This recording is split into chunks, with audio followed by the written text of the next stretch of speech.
start thinking about lottery versus merit based and how we're gonna incorporate this into the application decision. And who has to, we have to review these applications without.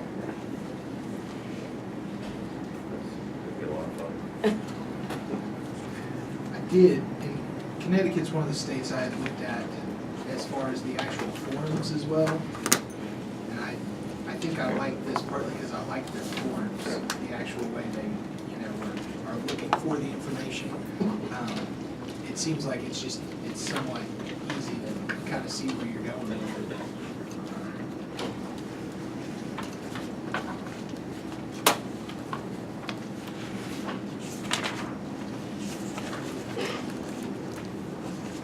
And as I mentioned, if it would be helpful, New York does post redacted of all proprietary information, but they do post all the applications they receive, so you can look at what some of those look like. Do you have a link handy on where those are? I can get it to you.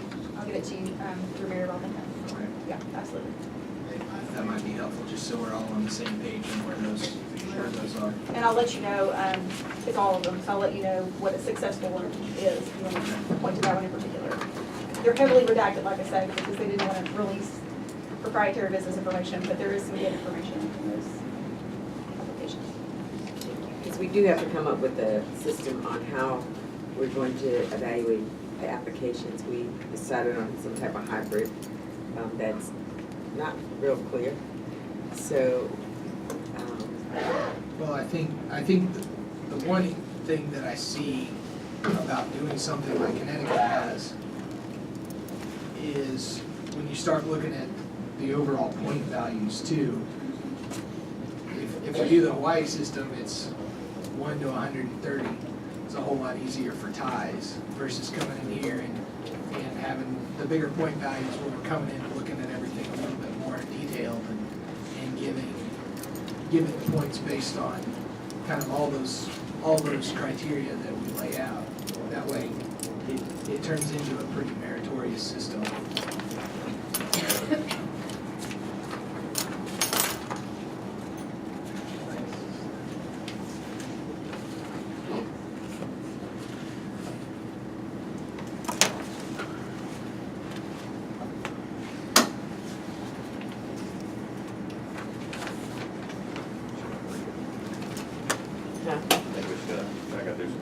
yeah.